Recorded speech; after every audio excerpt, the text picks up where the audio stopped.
Hi అండి, అందరు బాగున్నారా? Welcome to our channel. ఈరోజు మినపప్పుతో అయితే జంతికలు చేద్దామండి. చక్రాలు 1 కేజీ తీసుకున్నాను. బీప్ పిండి అది నేను ఇంట్లోనే మరపట్టించాను పిండిని.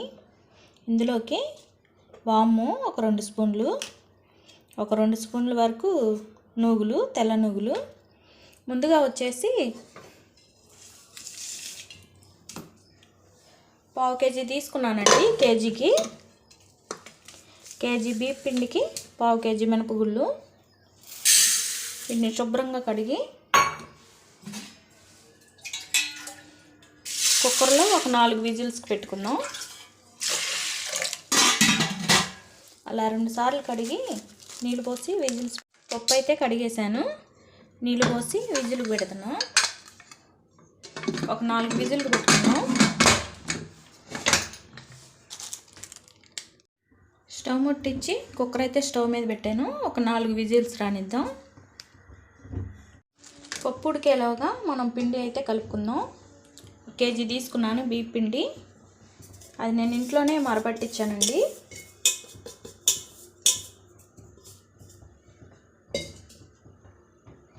ఇందులో కొంచెం సాల్ట్,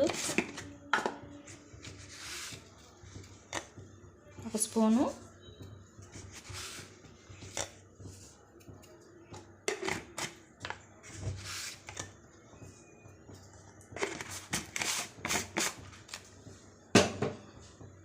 కొద్దిగా కారం ఎక్కువ తినే వాళ్ళు అయితే కొంచెం ఎక్కువ వేసుకోండి.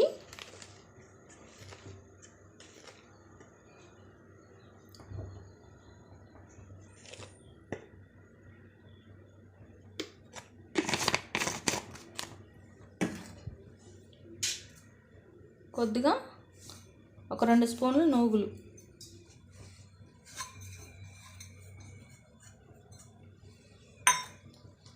వామునైతే చేతిలో వేసుకొని ఇలా నలిపి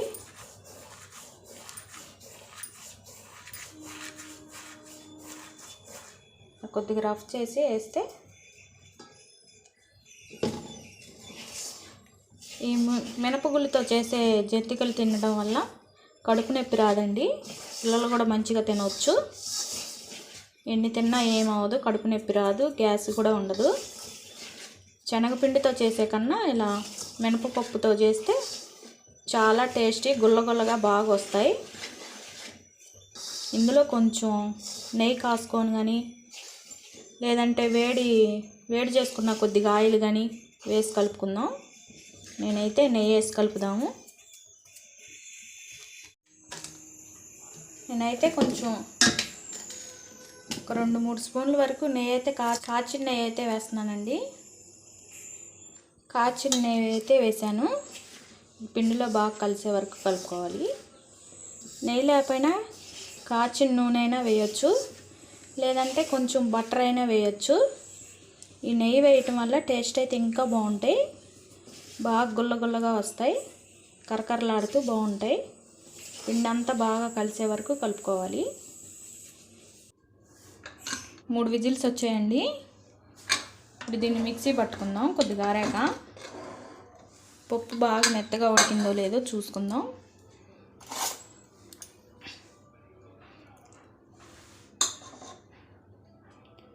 ఇలా మెత్తగా ఉడికితే సరిపోతుందండి. ఇప్పుడు మిక్సీ పడదాం, కొంచెం ఆరనిద్దాం. కొద్దిగా ఆరాక మిక్సీ పట్టుకుందాం.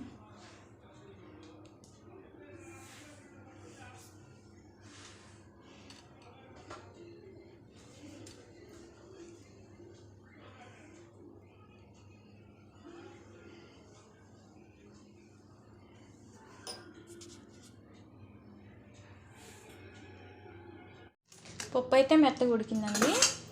ఇప్పుడు దీన్ని కొద్దిగా మిక్సీ పట్టుకుందాం.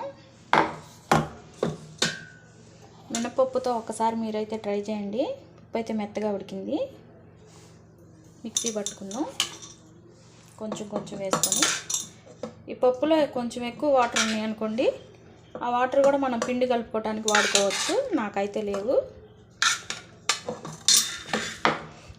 మిక్సీ పట్టేసుకుందాం.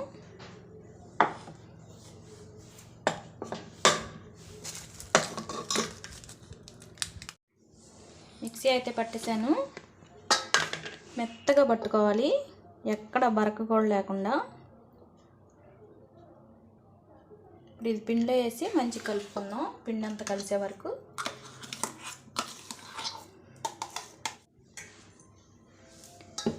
పిండి అయితే ఈ మినపప్పుతోనే కలిసిద్ది, అలాగపోతే కొద్దిగా వాటర్ పోసుకోవచ్చు. ఈ మినపప్పులో ఉడకబెట్టినప్పుడు కొంచెం నీళ్ళు ఉంటాయి కదా, ఆ నీళ్ళైనా పోసుకోవచ్చు. వేడి నీళ్ళు ఏం పోయాల్సిన అవసరం లేదు, మామూలు నీళ్ళే పోయవచ్చు చూసుకొని. మరీ గట్టిగా కలుపుకోకుండా, గట్టిగా కలిపితే ఇరిగిపోతాయి చక్రాలు. మరీ గట్టిగా కాకుండా మరీ లూజుగా. కారం చాలకపోతే ఇంకొద్దిగా వేసుకోండి, ఎక్కువ తినేవాళ్ళు అయితే. పిండి అయితే కలిపేసానండి, ఇలా కలిపితే సరిపోతుంది. పిండి ఆరిపోకుండా ఇలా గిన్నె అయితే వేసి పెడదాం. పొయ్యి మీద అయితే చేసుకుందామండి.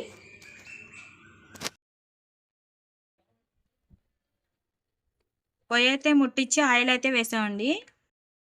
అలా గెంటి మీద అయినా వేసి తీయొచ్చండి, చిన్న చిన్న చక్రాలుగా. ఇలా చిన్న చక్రాల్లాగా చేసుకోవచ్చండి. చిన్న చిన్న చక్రాల్లాగా చుట్టైనా వేయచ్చు.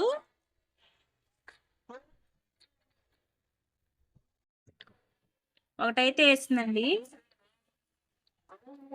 ముందుగానే మనం చుట్టు పెట్టుకున్నాయి. అలా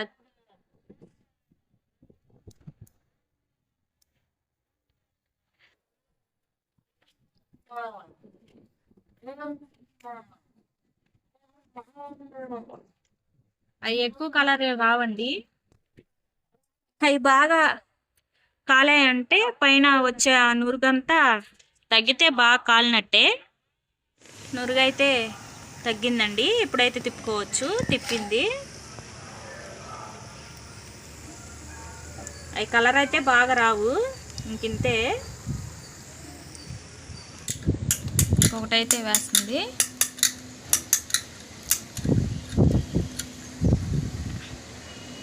చేయికి ఆవిరి వచ్చిద్దండి. కొత్తగా చేసే వాళ్ళు అయితే చిన్న చిన్న గెంటు మీద కానీ ప్లేట్లో కానీ వేసుకొని వేయచ్చు. బాగా వస్తే ఇలా వేయచ్చు. ఆ నురుగంతా పైన బాగా తగ్గిపోయిందంటే అప్పుడు తిప్పాలి, ఎందుకంటే కలర్ రాదు కాబట్టి. కేజీ పిండికి మినపప్పుతో చక్రాలు అయితే అయిపోయాయి. కేజీ పిండికి ఆ క్యాన్ వచ్చాయి. గుల్లగుల్లగా మంచిగా బాగా వచ్చాయి, టేస్టీగా చాలా రుచిగా ఉన్నాయి. ఒకసారి నిజంగా మీరు ట్రై చేయండి. కేజీ పిండికి అయితే బేషన్కి వచ్చాయండి.